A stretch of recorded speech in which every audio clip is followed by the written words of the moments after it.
वक्त हमारे साथ सर शाहिद अली नईम मौजूद हैं, जिनका ताल्लुक़ मीडिया से है।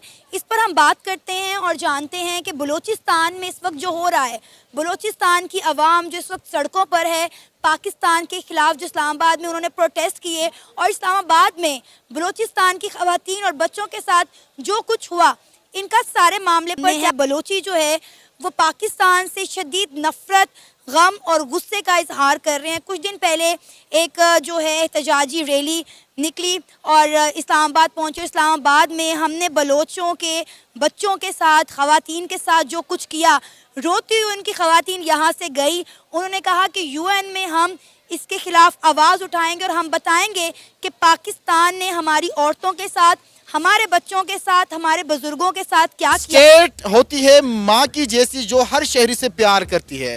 रात के 2:30-3 बजे आपके पास लाइव खबर आ रही है। आपको ब्रेकिंग न्यूज से आगाह करते हैं कि जो बलूचिस्तान से खवातीन प्रोटेस्ट करने के तौर पे इस्लामाबाद पहुंचे थे, उन पर वाटर कैनन यूज कर रहे हैं। ये कहाँ का इंसाफ है?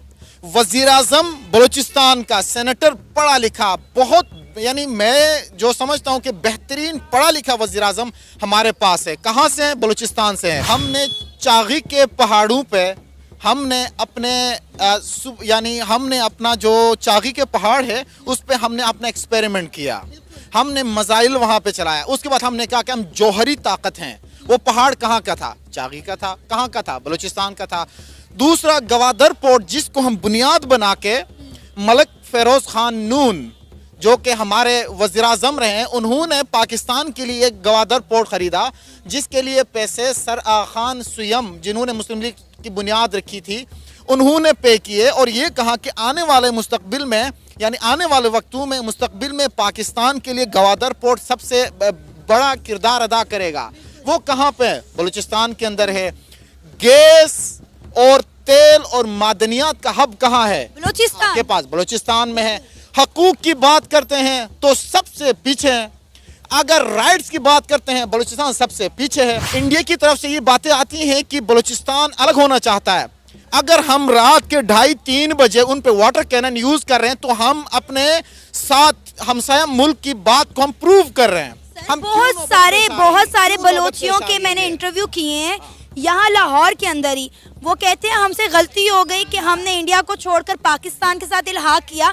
आज पाकिस्तान हमें एक्सेप्ट करने को तैयार ही नहीं है। अगर यही चलता रहा तो मुस्तकबिल में बलूचिस्तान को संभालना हमारे लिए बहुत मुश्किल होगा, बहुत चैलेंजिंग होगा। हमारे जितने भी इदारे हैं जो पावरफुल हैं, जो फोर्सेस, जिनके पास फोर्स है, ताकत है, जिनके पास वो हौसला और हिम्मत है कि वो बलूचिस्तान के बॉर्डर पे जाके वो सिक्योरिटी दे सकते हैं, उनको तहफ़्फ़ुज़ फराहम कर सकते हैं, तो शहरियों को भी तहफ़्फ़ुज़ फराहम करना इज़ इक्वली इम्पोर्टेंट।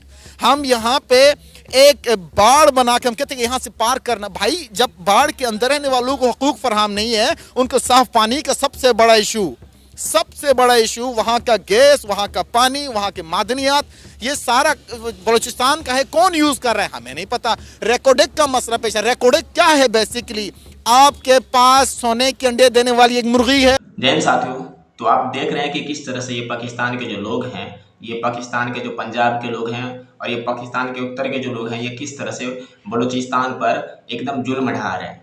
ये हमेशा से ही बलूचिस्तान के साथ भेदभाव करते जा रहे हैं। ये देश का अधिकतर संसाधन इनका बलूचिस्तान में है और वहीं का संसाधन ये चूज कर पाकिस्तान चला रहे हैं और एक पंजाब की खेती पर। लेकिन ये बलूचिस्तान वाले लोगों के साथ अन्याय करते हैं बहुत ही बुरी तरह से। और ये नल्ले बेरोजगार पाकिस्तान जब भारत से अलग हो रहे थे, ये कह रहे थे हमें किसी तरह अलग कर दो, बड़ा से बड़ा क्षेत्र हड़पने की ये सोच रहे थे, जबकि इसके पास अभी ये क्षेत्र संभल नहीं रहा है। इतने से देश को ये कर्जे में डाल दिया है, ऐसा कर्जे में डाल दिया है कि इसका देश इस समय बदनाम पे है, बदनाम है। ऐसा हो गया इनका देश। पश्चिम बंगाल, ये बांग्लादेश जो था, ये भी इनसे नहीं संभल पाए थे। इनको बना तो दिया गया था पाकिस्तान, पर इन्होंने क्या किया? भेदभाव की नीति चालू शुरू कर दी। एक मुसलमान दूसरे मुसलमान के नहीं हो सके। ये बांग्लादेशियों के साथ इन्होंने इतना जुल्म ढाया कि आखिरकार बांग्लादेशियों को अलग होना ही पड़ा। 71 में आवाज उठा ली और अब वही ये जुर्म दोबारा से ही बलूचिस्तान पे कर रहे हैं। मुझे तो लग रहा है कि अब बलूचिस्तान वाले भी इस तरह से अलग हो जाएंगे। बलूचिस्तान वाले चाहते हैं किसी तरह से भारत उनका सपोर्ट कर दे, लेकिन मुझे लग रहा है कि अब बलूचिस्तान जो है पाकिस्तानियों को वो नहीं छोड़ेंगे और किसी भी तरह वो पाकिस्तान से अलग हो जाएंगे। पाकिस्तान के जितने भी प्राइम मिनिस्टर है वो क्या किया, सिर्फ और सिर्फ बलूचिस्तान वालों के साथ जुर्म किया। और जुर्म करते करते इस समय आगे बढ़ रहे हैं, लेकिन बलूचिस्तान के लोग अब धीरे धीरे जाग रहे हैं, वो वर्ल्ड स्तर पर अपनी मुद्दा को उठा रहे हैं, यूएन को पुकार रहे हैं, वो किसी तरह की यूएन हमारे सपोर्ट में आए। बाकी आपको क्या लगता है, क्या बलूचिस्तान जो है स्वतंत्र देश बनेगा या नहीं बनेगा?